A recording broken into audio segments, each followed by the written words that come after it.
The Malay archipelago lies directly on the volcanic belt of the world. Like the backbone of some restless, formidable, antediluvian monster, more than 300 volcanoes rise from the sea in a great chain of islands, perhaps all that remains of a continent broken up in the prehistoric cataclysms, forming a continuous land bridge that links Asia with Australia.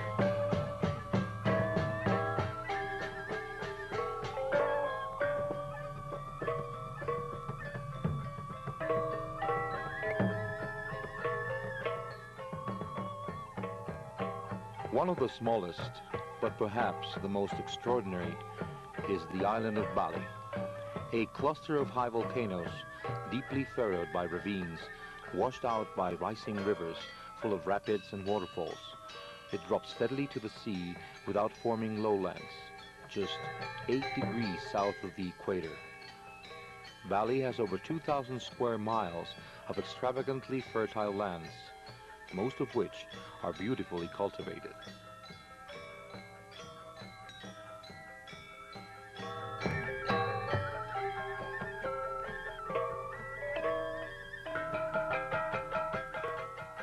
Like a continual undersea ballet, the pulse of life in Bali moves with the reminiscent of the sway of marine plants and the flowing motion of octomarine current. There is a similar correlation with people clear-cut, extravagant vegetation, of their simple and sensitive temperament with a fertile land. No other people have the impression of living in such close contact with nature. The slender Balinese bodies are as much a part of the landscape as the American jungle.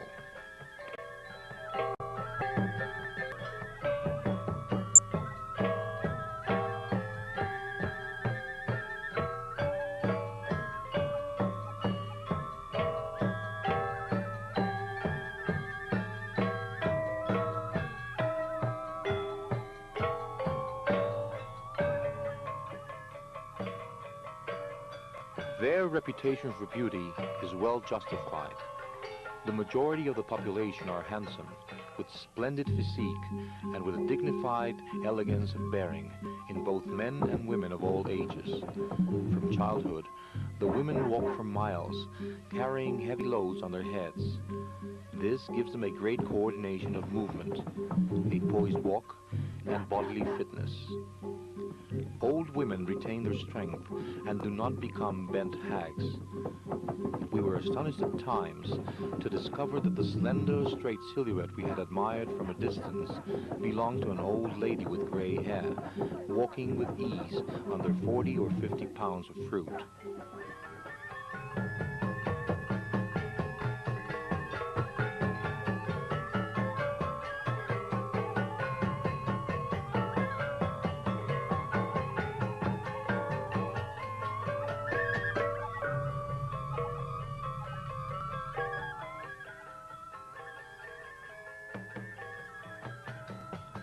Their character is easy, courteous, and gentle, but they can be intense and can show strong temper if aroused. They are gay and witty. There is nothing that a Balinese loves more than a good joke. It is perhaps in their mad sense of humor, this spirit of revelation fun with which they handle even such forbidding subjects as religion and death, that the key to their character lies. Once, when I mentioned the goodness of a very short friend, the immediate reply was, "How could he be otherwise? He is so small."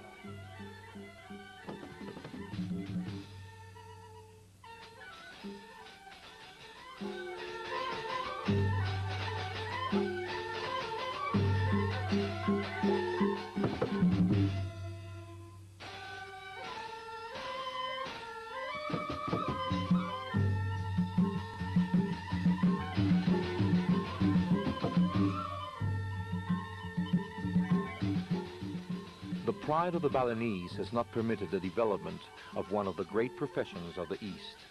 There are no beggars in Bali, but this distinction is now being threatened by tourism. A gift must be reciprocated, and we were often embarrassed by the return presents of our poor neighbors.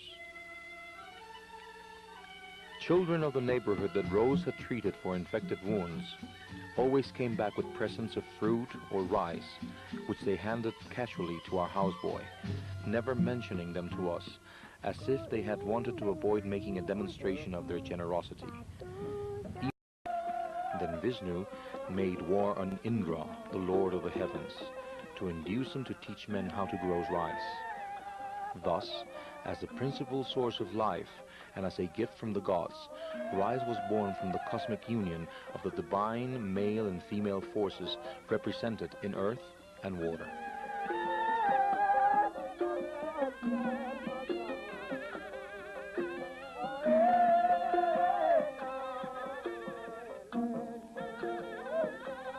The Balinese are famed as the most efficient rice growers in the archipelago. They raise 2 crops of fine rice a year with such success that they have more than sufficient for the needs of the population, often having enough left over to sell or give away. Even agricultural experts admit that the modern methods could not improve the already excellent results, due perhaps to the intense striving of the Balinese for improvement, their communal cooperative agricultural societies, and their system of seed selection.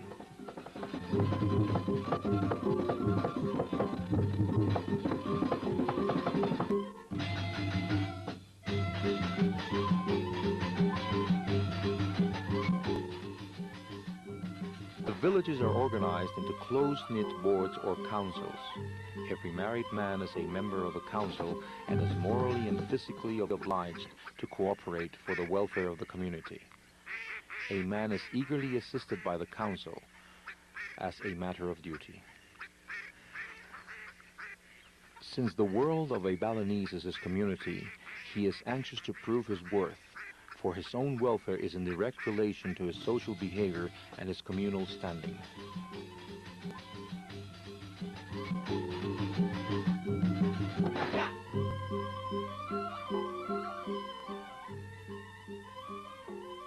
The most striking element of the Balinese landscape is the ever-present rice field, the sawa, a patch of land filled with water held by dikes cut out of the red earth. The receding terraces resemble green plains.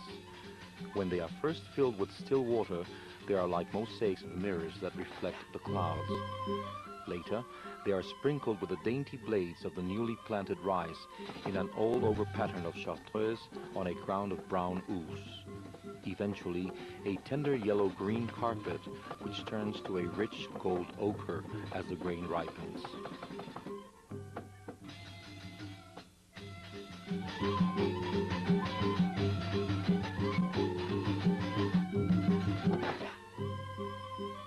Ducks are driven in flocks to the rice fields, where they are fed on all sorts of small water animals.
It is obvious that the small landowners could not carry out alone the tremendous task of attending to the work of irrigation.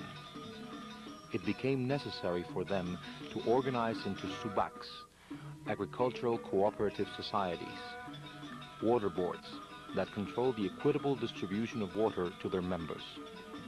Like other Balinese associations, the spirit of the subak is essentially communal. All members abide by the same rules, each one being allotted work in relation to the amount of water he receives.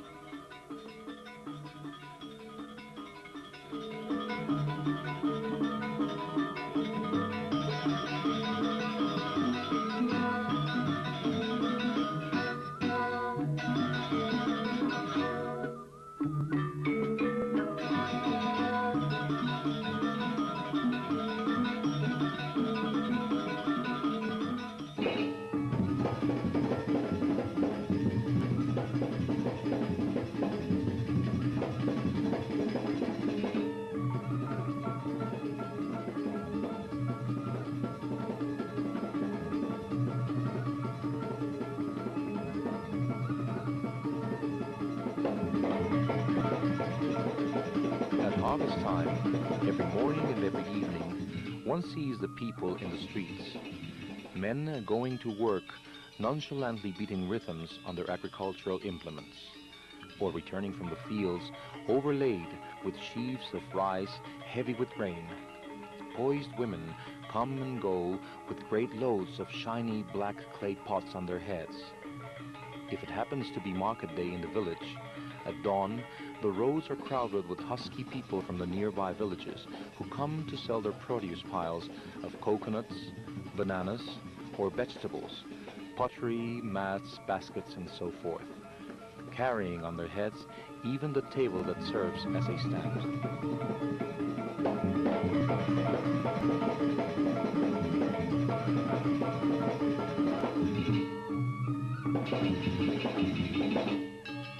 If there is a feast in the village temple, the people parade in yellow, green, and magenta silks with fantastic pyramids of fruit and flowers, offerings to the gods in a pageant that would have made Diaghilev turn green with envy.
Women are the financiers that control the market.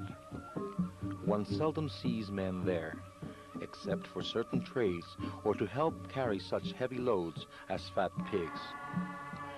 The market reaches its height about noon, when it is hard to walk through the crowd of semi-nude women. At that time, the animation is very great, and the market resounds with the excited bargaining. The thousand smells of coconut oil, flowers, spices, and dried fish combine to make the pungent smell so characteristic of Balinese markets.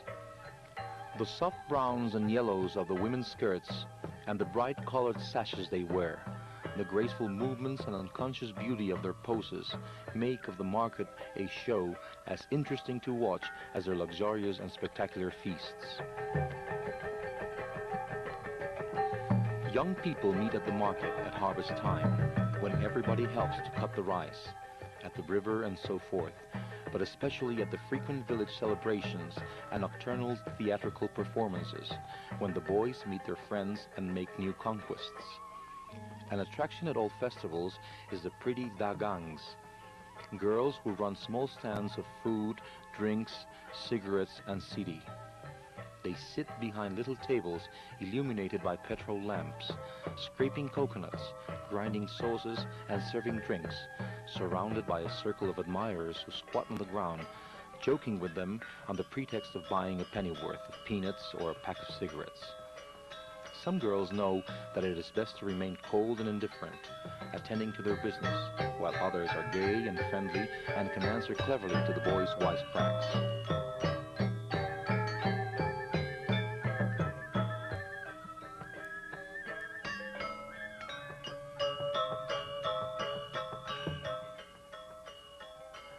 After the world, the mountains and the cardinal directions were created, and there were trees, fruits, and flowers. The gods made 4 human beings out of red earth, whom they provided with utensils to work and houses to live in. Batara Siwa, the Supreme Lord, next made 4 mature girls for wives of the 4 men.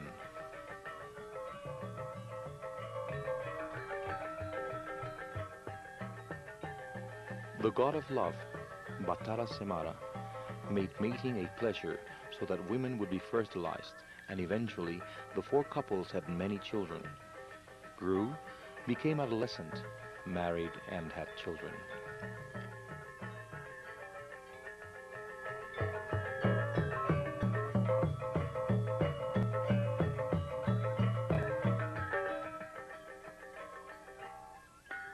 Family ties are the most important factor of Balinese life, a continuous sequence that relates the individual to his community and to the total of the Balinese people in a relationship that represents community and nationality to them.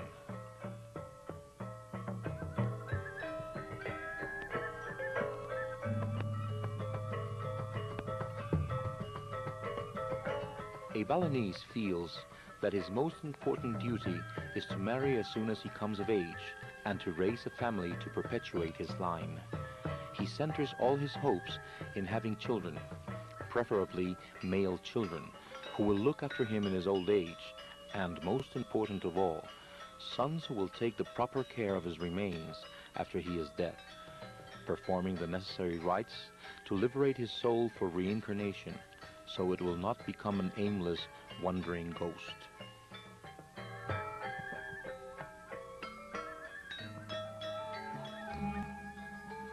The Balinese are as fastidious in the care of their bodies as they are about dress, and people of all classes, conditions permitting, make almost a cult of cleanliness. They bathe frequently during the day, whenever they feel hot or after strenuous work, but 2 baths a day are the rule, in the morning and evening before each meal.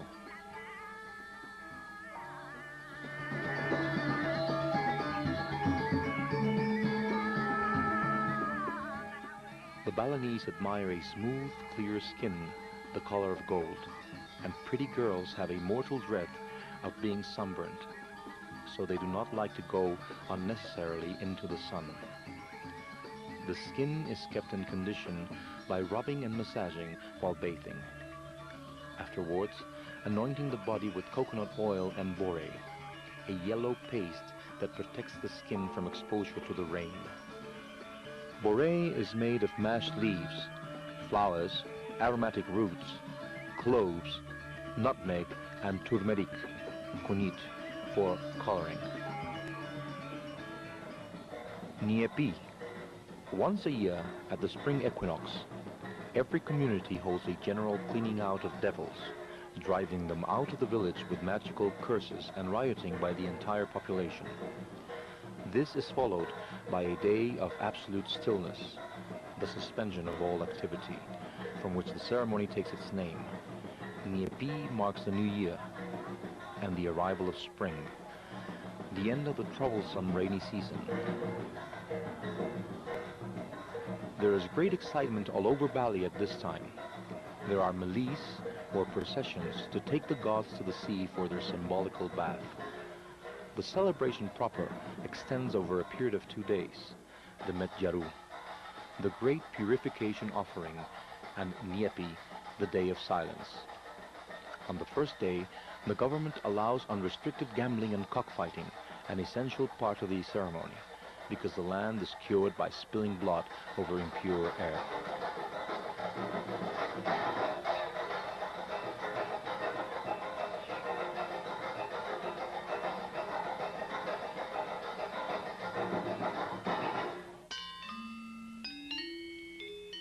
Everybody in Bali seems to be an artist.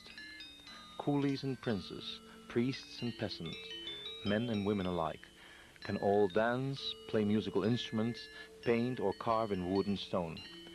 It was often surprising to discover that an otherwise poor and dilapidated village harbored a temple, great orchestra, or a group of reputed actors.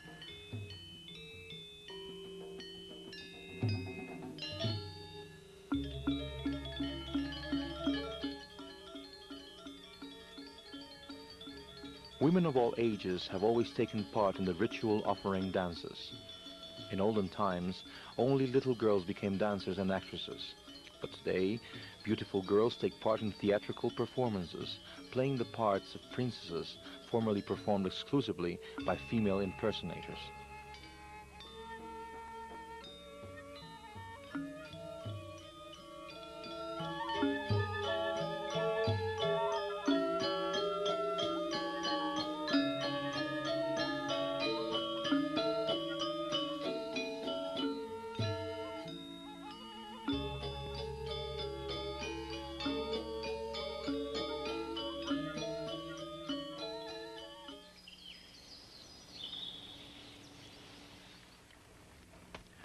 The food that Balinese gourmets eat at festivals is as elaborate as any in the world.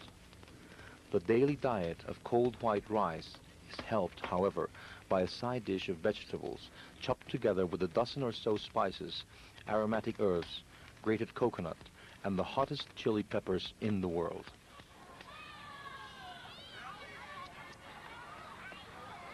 Although the daily meal was frugal, the Balinese seemed exceptionally well fed. They were continually eating at odd hours, buying food at public eating booths, in the market, at the crossroads, and particularly at festivals.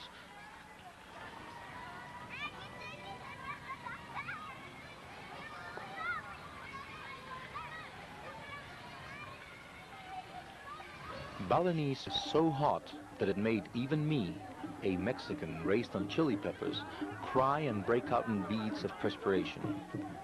But after the first shocks, and when we became accustomed to Balinese flavors, we became Balinese gourmets and soon started trying out strange new combinations. Silo Piang, our hostess, understood our appreciation of their delicacies and often brought Rose new dishes to taste.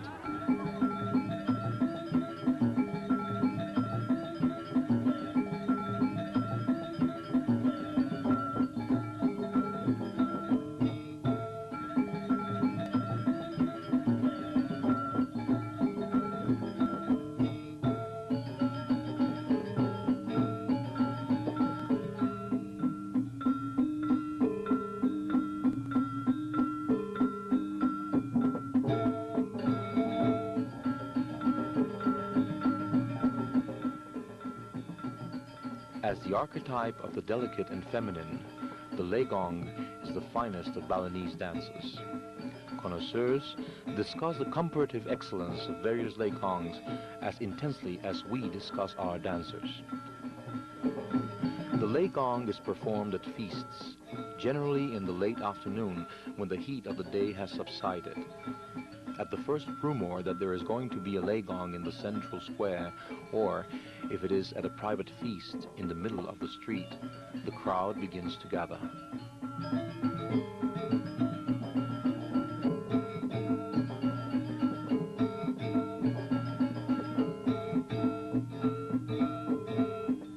The dancers are dressed from head to foot in silk, overlaid with glittering gold leaf, and on their heads they wear great helmets of gold, decorated with rows of fresh frangipani blossoms. The orchestra plays a vigorous melody and the legong players dance with the open fans fluttering at such speed that their outline is lost like the wings of a hummingbird flying suspended in space. Each motion follows the last in perfect rhythmic sequence. Technical perfection transformed into beauty and style.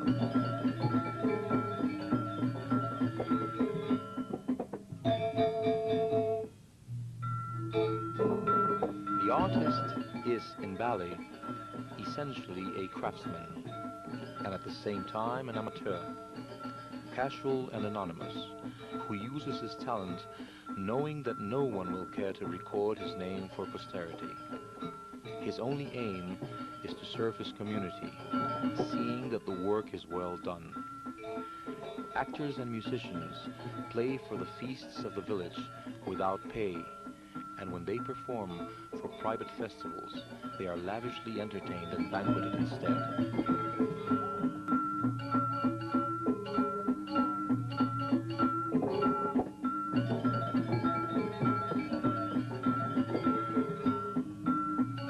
effervescence of artistic activity and the highly developed aesthetic sense of the population can perhaps be explained by a natural urge to express themselves, combined with the important factor of leisure resulting from well-organized agricultural cooperativism. However, the most important element for the development of a popular culture, with primitive as well as refined characteristics, was perhaps the fact that the Balinese did not permit the centralization of the artistic knowledge into a special intellectual class.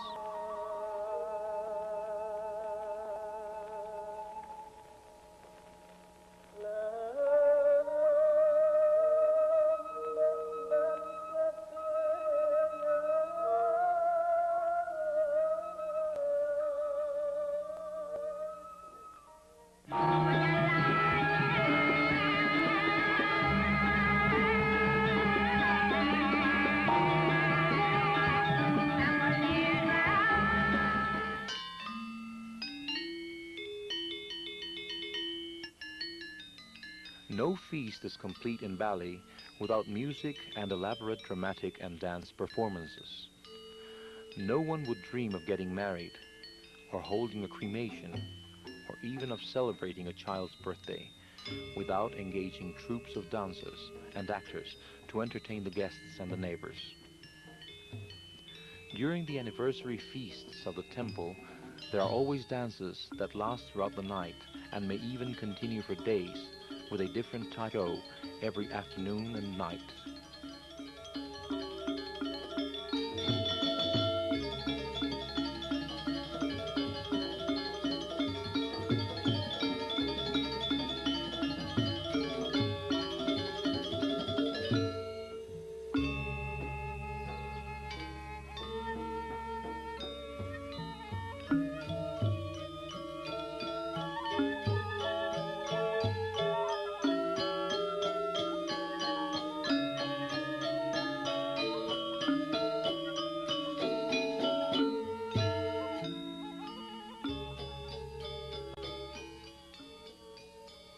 Although we had heard enthusiastic reports about the splendid music of Bali, its subtle beauty and vigor came to us as a revelation on our first night on the island.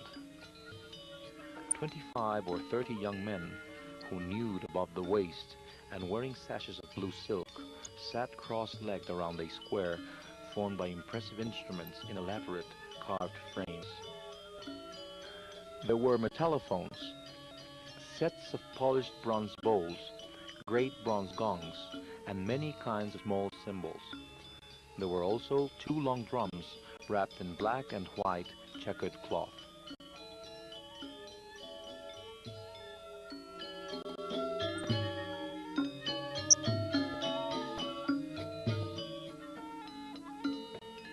Playing sinuous melodies that broke at unexpected places into resonant accents or rolled into fast syncopation, building up the themes until they reached a furious climax that faded away into the original theme, but enriched by rhapsodical ornamentation on the high instruments against the measured basses and occasional reverberations of the deep gongs.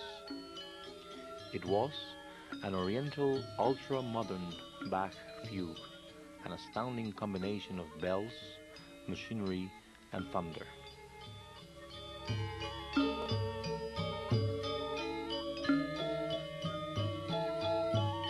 The performance, we found afterwards, was given by one of the finest gamelan orchestras in the island, the Gong Belaluan, pride of the quarter of the town that was later to become our home. One of the leaders of the gong was Gusti Alit Oka, the young prince who became our host. When he rented us part of his house, we went to bed every night to the music of the orchestra that rehearsed only a few doors away in the Balai Banya, the communal meeting hall of Belaluan. Despite the fact that there is no trace of Western influence in the music of Bali, even those who hear it for the first time are carried away by it. There is in Balinese music a unified range of sonorities tending towards one sound. There is a general tone color of metallic percussions, tingling, acid sonorities that can be clashing and violent or soft and delicate, but are never sweet and plaintive. Their musical phraseology is simpler, more confined within a margin of sobriety than our expansive and unrestrained music.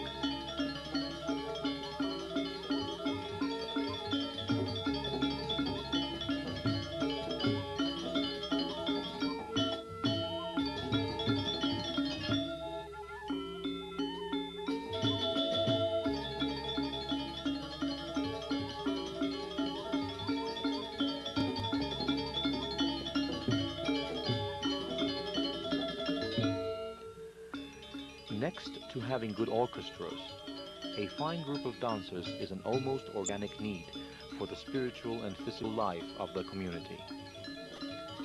Besides the passion they show for their music and dancing and the important part these play in the ritual, to have a skillful and famous group of dancers brings pride and social prestige to the village ward, the Banjar.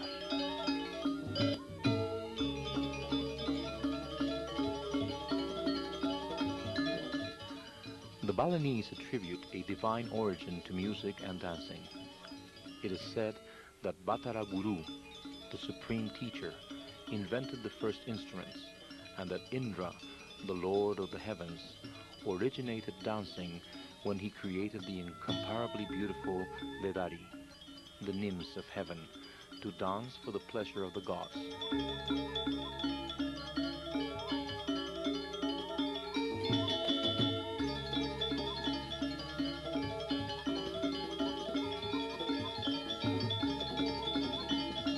Plays an important part in the dancer's education. While the pupil learns the elemental sequence of the dance, the basic steps, and general movements of the arms, he exercises regularly to acquire suppleness of every muscle and control over each member until his body becomes practically double-jointed. The legs, however, are used with a minimum of importance in the dance, except for locomotion, and in certain sitting dances like the Keviya are not used at all. It is said that such movements are possible only because of the extreme youth of the dancers. It is true that a Legong dancer retires at 12 or 13, or perhaps continues in another type of dance, and that a fully grown girl is often considered too big to dance. But there are old women who are fine dancers, and a good Baris performer is usually a man past middle age.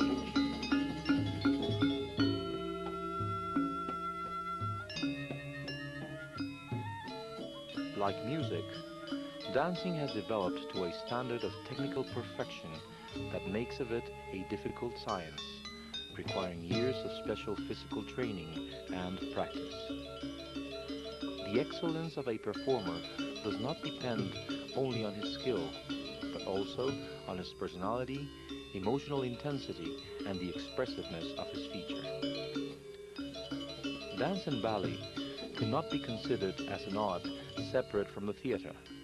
In fact, the arts and the theater are so closely allied that there is no word in Balinese meaning theater. No Balinese would think of separating a show into its component parts, or, on the other hand, think a show complete that did not contain music and dancing. They divide the theater rather according to the style of the story, which in turn dictates its music and the style of its technique.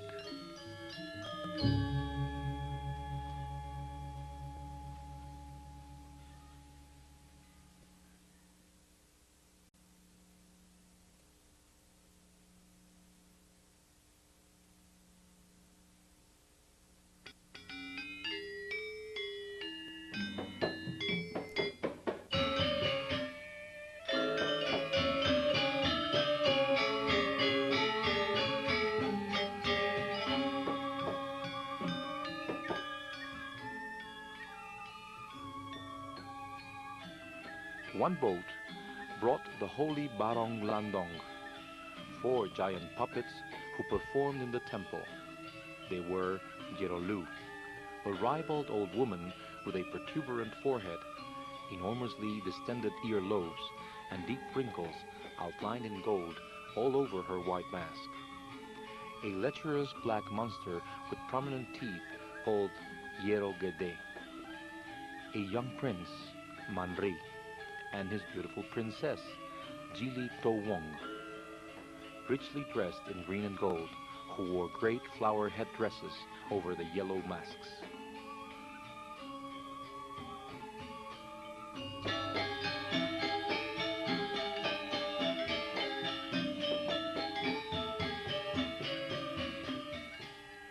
Normal-sized attendants held gold umbrellas of state over the giants as they waddled towards the temple in ceremonial procession, with music and a retinue of men bearing spears tipped with red fur.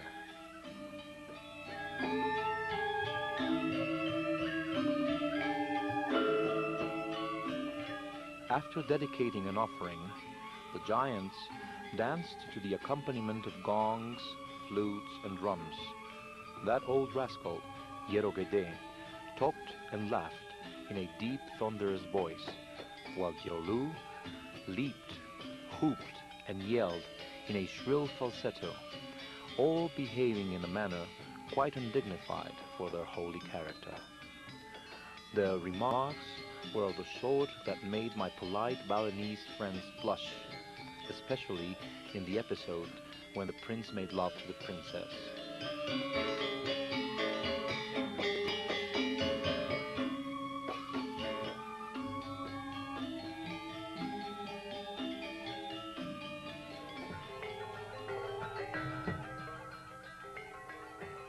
An indispensable part of the ritual feasts of the old villages is the Baris Gede, a stately war dance in which 10 or 12 middle-aged warriors with their heads covered with flowers and wearing magic scarves, carrying long spears tipped with peacock feathers, dance in double line, grimacing and striking heroic poses until the music becomes violent.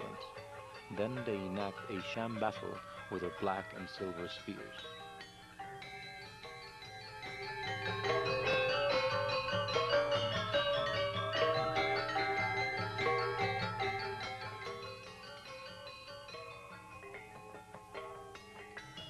No dance in the world can be more manly than the Baris. Just as the Legong is the representative feminine dance, so the Baris typifies the strong elegance of the male and is the source of material for all masculine dances.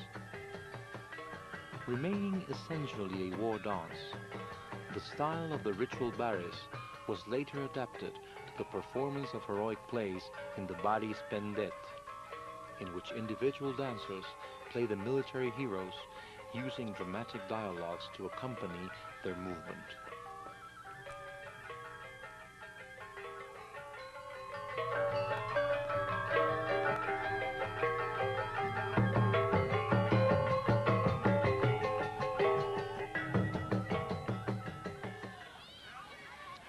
The Janger was a recent development. It had started suddenly when about 1925 the first company of Malay operettas visited the island. The Balinese immediately created their own version of the pantomime, and the Janga spread like an epidemic. We feared that the Janga would kill other forms of Balinese dancing, but on our return 2 years later, we were surprised to find that there was no more Janga. All the famous groups had stopped.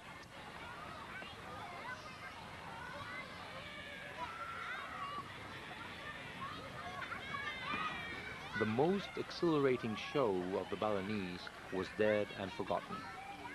Only a sleepy group remained, the Janga, for the tourists, still avidly photographing what they called temple dances. With the passing of the Janga, the classical forms of theater regained popularity, and during our second visit, it was the Adja that had again become the favorite.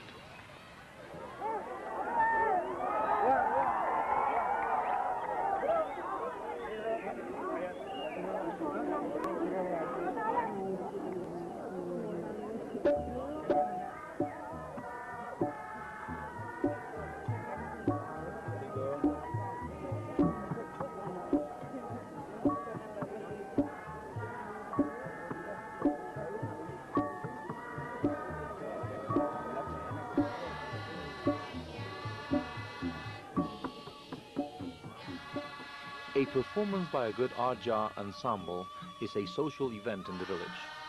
It is at Arja shows that young people meet and love affairs are started, helped by the romantic atmosphere of the love stories and the late hours.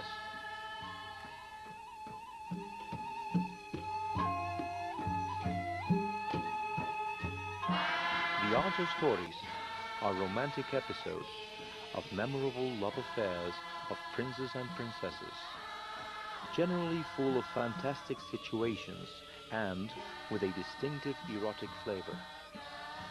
The distinguished characters speak and sing in Kawi, which is translated into common Balinese by the comedians for the benefit of the unscholarly crowd. The comedy is incredibly funny and rough slapstick, sprinkled with all sorts of bawdy jokes.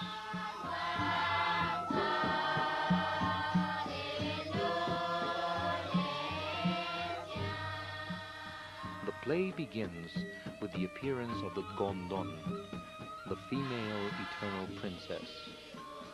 The part of the Gondon is usually played by a middle-aged, homely male.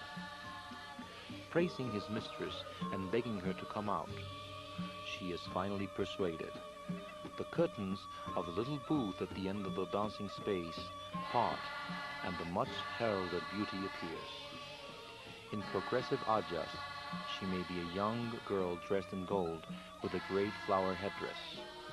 But generally, beautiful young girls cannot sing very well, and in good Arjas, the part is played by a male actor, famous for his high falsetto.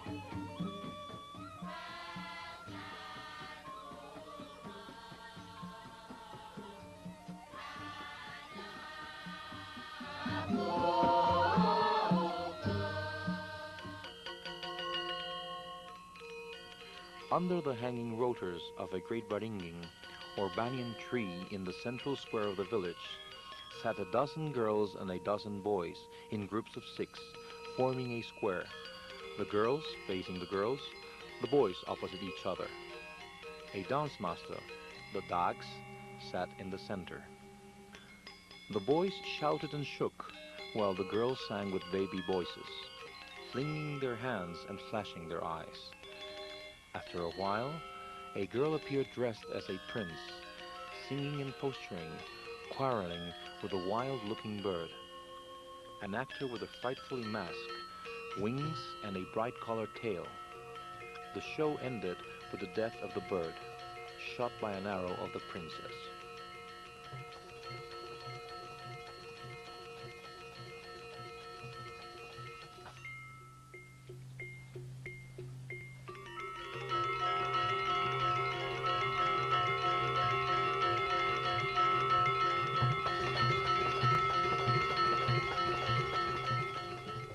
Individualism is not encouraged in the essentially communal Balinese society.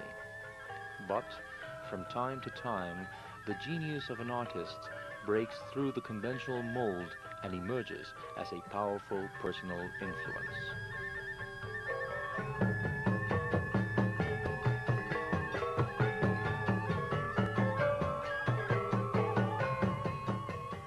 Mario straightened like a startled cobra, tense and nervous, holding the fan over his head as if to shade his eyes.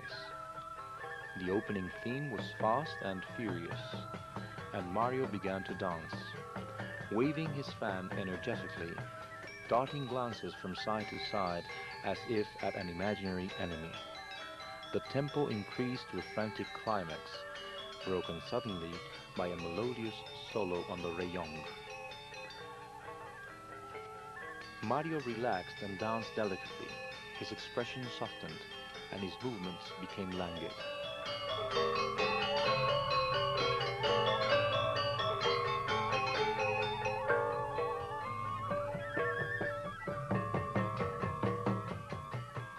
Throughout the dance, there were sharp contrasts, changing moods that follow the music, alternating strong motives with amorous, playful ones. The dancer wriggling like a trained cobra, swaying in a way that recalled the dance of a praying mantis to fascinate its prey, or stiffening with commanding elegance.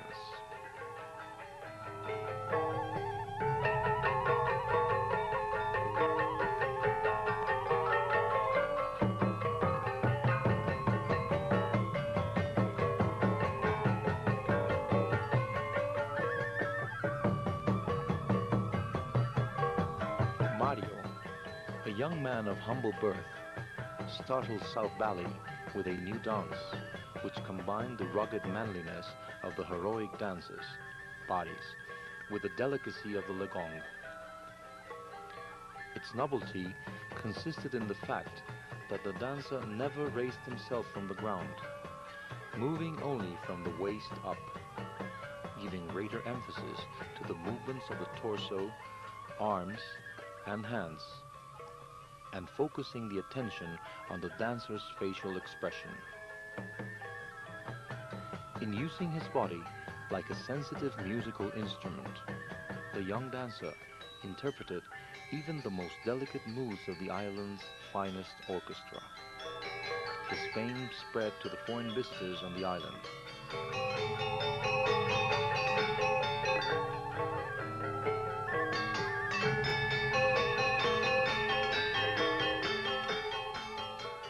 To dance the Keviyar, it is necessary to have what the Balinese call a good face, expressive and mobile, and to possess elegance, intensity, and personal magnetism. Besides highly finished technical training, Mario had great musical knowledge, and one of his specialties was to play the trompong while he danced, twirling the sticks in his fingers and moving with great agility along the scale of inverted bronze bowls. The name of Mario became as well known to the world traveler as that of the Mei Lang Fan Shan Ka, or Escudero.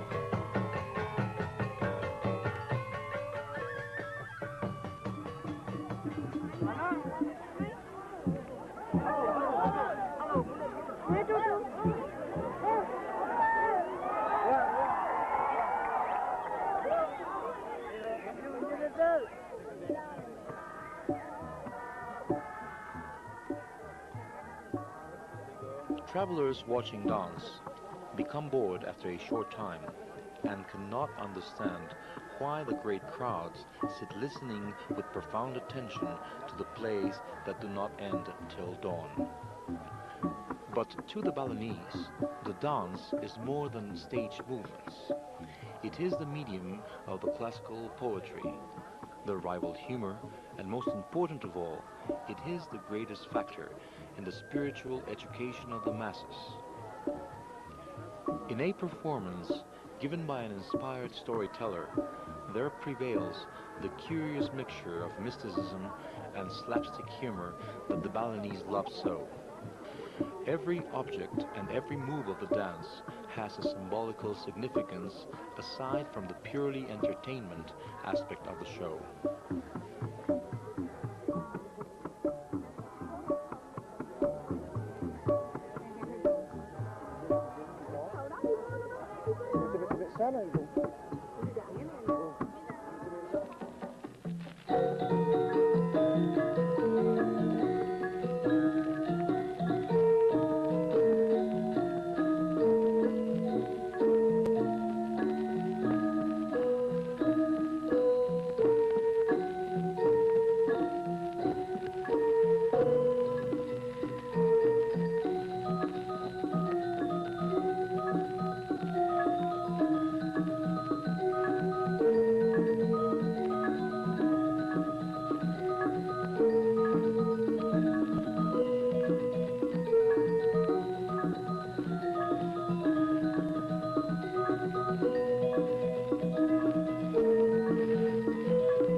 Balinese made of their island a magic world populated by good beings and demons, each occupying a level allotted by rank.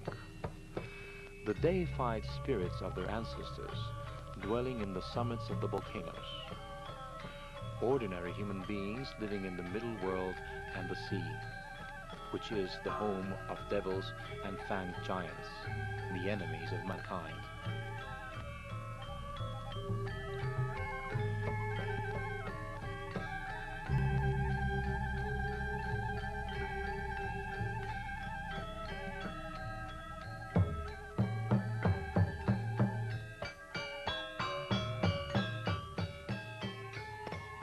It is true that Hindu gods and practices are constantly in evidence, but their aspect and significance differ in Bali to such an extent from Orthodox Hinduism that we find the primitive beliefs of a people who never lost contact with the soil rising supreme over the religious philosophy and practices of their masters. Like the Catholicism of some American Indians, Hinduism was simply an addition to the native religion, more as a decoy to keep the master content, a strong but superficial veneer of decorative Hinduistic practices over the deeply rooted animism of the Balinese natives.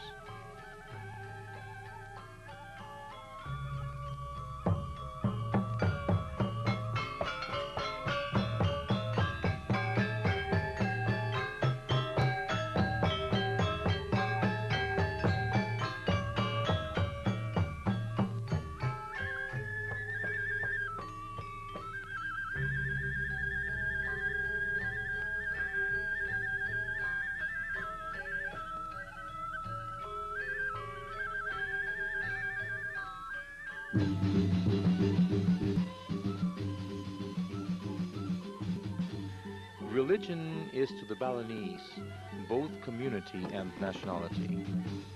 They live with their forefathers in a great family of the dead and the living. Rather than a sectarian system in the hands of a hierarchy of priests, the religion in Bali is a set of rules of behavior, a model of life.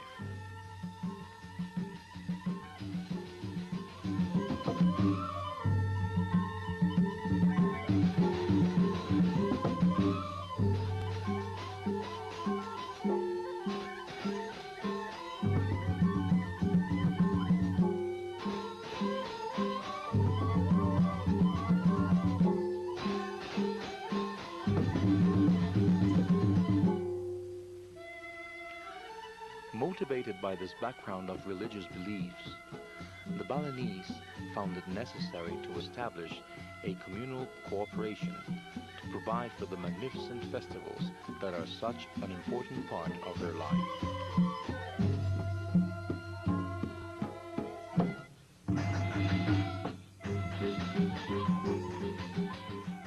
The temple is certainly the most important institution on the island, and every temple celebrates its birthday, or the Lan, on the anniversary of its consecration with a great feast that constitutes the principal social event for the entire community, and in which everybody in the village takes part with equal enthusiasm.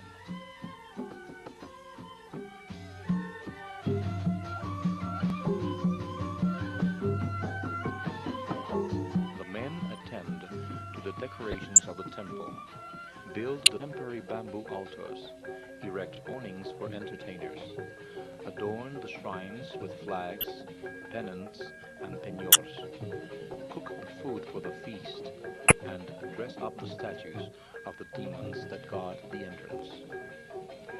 At the same time, the women prepare the offerings and make lamaks.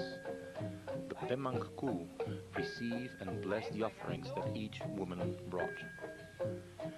Such is the general pattern along which a temple feast moves. But again, each community has its own way of doing things, and no two feasts are carried out exactly in the same manner.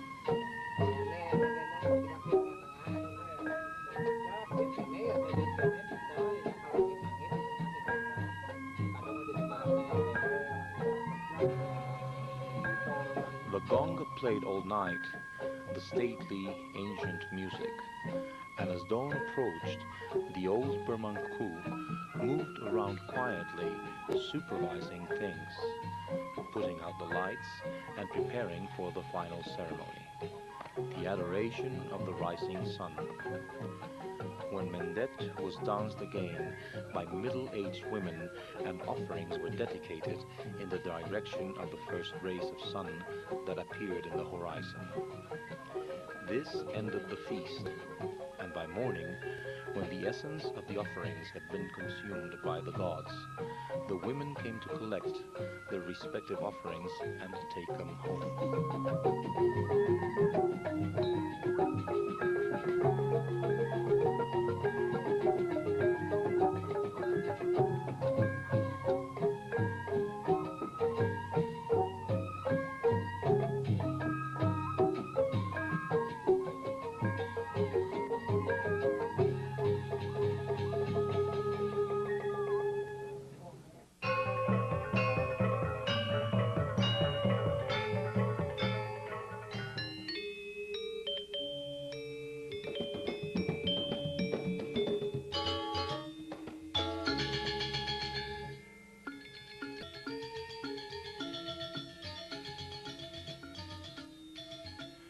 Every Balinese believes that his body accumulates a magic energy called Sakti that enables him to withstand the attacks of evil powers, human or supernatural, that seek constantly to undermine his magic health. This Sakti is not evenly divided. Some people are born with a capacity to store a higher charge of magic than others. They become the priests, witch doctors, endowed with supernatural powers. The Sakti can be trained to serve them at will by the systematic study of the arts of magic and meditation. But people whose hearts are contaminated by evil use the magic science to harm their enemies, or simply to satisfy their lowest instincts.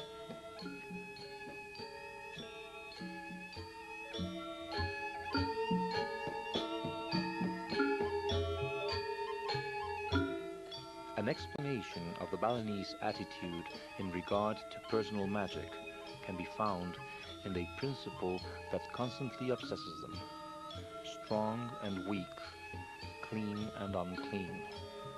Thus, the individual is magically strengthened when he is in the state of psychic purity, Ening, Suji, Nirmala, acquired through the performance of the cleansing ritual.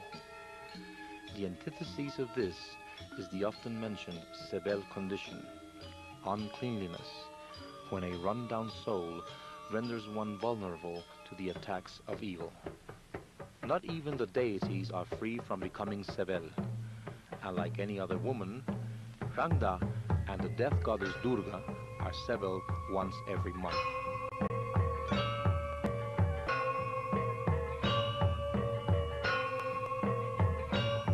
The normal way to bring out the dormant Sakti is to undergo Mawinten, the initiation ceremony of priests, magicians, dancers and actors, to give them the luck, beauty, cleverness, and personal charm that enable them to be successful.